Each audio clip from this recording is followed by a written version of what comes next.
Legado financiero del apóstol San Pablo. La codicia, según la sociedad.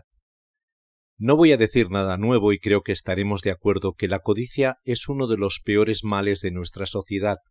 Por ella algunos son enriquecidos a costa de muchos que son empobrecidos. Se denigra la integridad personal, se deteriora la convivencia y es una de las manifestaciones o forma predominante más evidentes del egoísmo.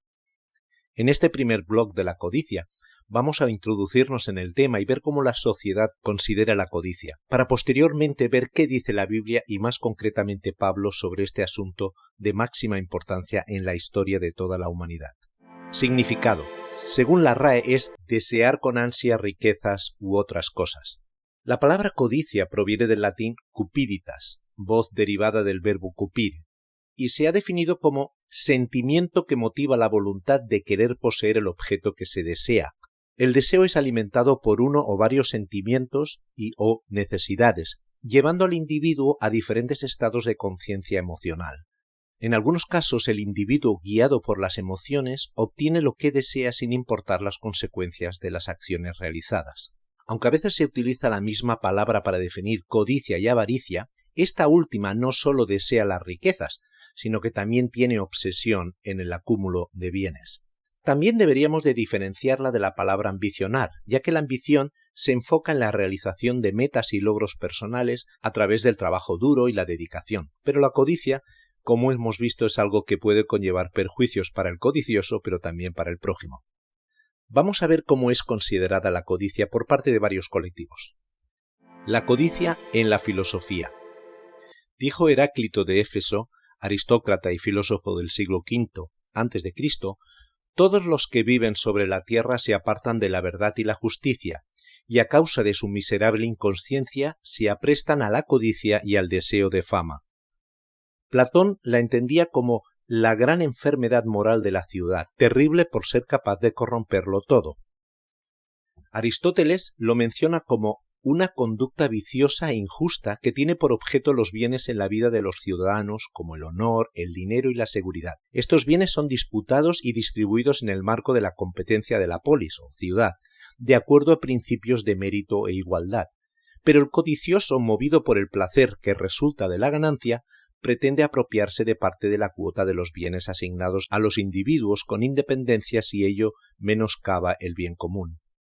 El astrofísico y filósofo valenciano Juan Arnau, en un artículo del Diario Público y titulado «Vivimos en un mundo devastado por la codicia», menciona: «No soy de los que creen que todos los males del mundo tienen que ver con las guerras religiosas. Más bien creo que son fruto de la codicia y las pasiones humanas que ponen a la religión como pretexto». La codicia en la psicología. Muchos psicólogos hablan de la codicia como de la peor de las adicciones modernas. El psicólogo Erich Fromm define la codicia como un pozo sin fondo que agota a la persona en un esfuerzo interminable para satisfacer la necesidad sin alcanzar nunca la satisfacción. Según la psicóloga Jacqueline Rojas de la UPN, lo describe diciendo: la persona codiciosa solo se enfoca en tener cada día más y cree que solo las posesiones le darán un lugar en el mundo. Según su pensamiento, el individuo que ostenta mayores bienes vale más y nadie puede poseer más bienes materiales que él.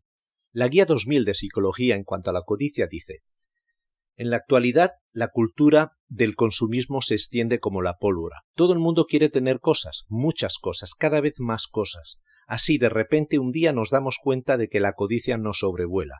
Y menciona algunos efectos indeseables en la persona, como disminuye la libertad personal, merma la objetividad, aumenta la posibilidad de endeudamiento, neutraliza la ética, afecta negativamente las relaciones personales, el individuo se vuelve insaciable, frecuentes síntomas depresivos.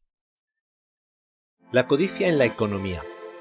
George Lofstein es un economista y psicólogo que estudia desde hace años la interrelación que existe entre las conductas y aptitudes de las personas y la economía. Una de las preguntas que se ha hecho ha sido plantearse si es el capitalismo quien nos hace más competitivos y codiciosos, o es nuestro insaciable afán por acumular quien crea el capitalismo. Ha sido nuestra incapacidad para ser felices quien ha generado un sistema totalmente distorsionado y descontrolado, que a su vez dificulta elementos imprescindibles para la felicidad, como la ética, la perspectiva vital o la generosidad. disminuyendo a su vez nuestra felicidad en un círculo vicioso y totalmente fuera de control. Y el motor de toda esta espiral desenfrenada es la codicia. Algunos ejemplos que podemos ver en nuestra economía o sistema económico. Bancos deshonestos que dan a la gente hipotecas sabiendo que ellos no podrán pagar y así ganar dinero al ejecutar la hipoteca de la casa. Empresas deshonestas que aceptan rescates del gobierno y luego dan bonificaciones multimillonarias a los ejecutivos que llevaron la empresa a la ruina. Personas deshonestas como Bernie Madoff que crearon esquemas piramidales para robar el dinero de los inversores. En este sentido tenemos el ejemplo en la película Wall Street, El dinero nunca duerme, que se describe en palabras de Gordon Gekko, un ex corredor de bolsa y presidiario. Hace unas semanas alguien me recordó que en su día dije: la codicia es buena. Ahora parece que es legal. La madre, el origen de todos los males es la especulación. La deuda apalancada. Hablando en plata. Endeudarse hasta el cuello. Y detesto tener que decirlo, pero estamos ante un modelo financiero en quiebra. No funciona. Es sistémico, es maligno y es global. Igual que el cáncer. Se trata de una enfermedad y debemos combatirla. Estos son algunos de los ejemplos de empresas o individuos codiciosos que ponen su propio deseo de riquezas o posesiones por delante de las necesidades de los demás. La codicia en la política. ¿Cuántas promesas oímos constantemente por parte de los políticos que codician llegar al poder sabiendo que no las cumplirán? El abogado Paul Pino Echazo, refiriéndose a la codicia política, dice: la codicia política es la más peligrosa y perversa, pues cuando se la consigue se dispone de poder y oportunidades para ingresar a la corrupción. ¿Cómo se evitaría esta degeneración de la política? Simplemente siguiendo invariablemente las enseñanzas de los antiguos griegos, que antes de asumir un cargo político o público juraban solemnemente solo servir al pueblo, y cumplían, pues servir al pueblo era para ellos un apostolado.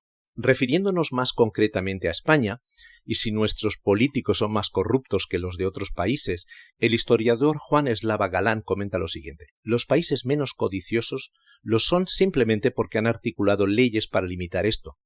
Nosotros somos una democracia todavía en mantilla y a pesar de que se supone que tenemos 40 años de rodaje, todavía no hemos articulado esas leyes o procedimientos que hay en otros países para evitar casos de corrupción que se dan en todas partes.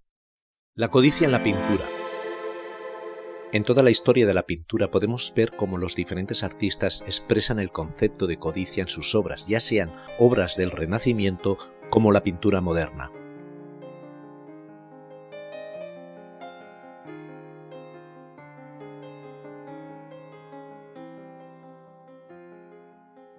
Con este pequeño recorrido vemos cómo el individuo, desde diferentes ópticas, considera la codicia. Desde el plano filosófico se destaca sus consecuencias en la falta de justicia, vida viciosa que menoscaba el derecho de los demás y una sociedad devastada por la codicia. En el plano psicológico se destaca la ambición por obtener más y al mismo tiempo la falta de satisfacción del individuo al obtenerlo y las consecuencias a nivel emocional y ético. En la economía hemos visto los daños que provoca la codicia de unos pocos en el bienestar de muchos. En la política vemos las consecuencias de la corrupción y cómo ésta afecta a la población. En el arte hemos visto de qué forma se expresa la codicia, siempre en perjuicio del individuo y de la sociedad. En el próximo blog trataremos de la codicia desde la óptica cristiana y veremos que para Pablo era un tema de suma importancia.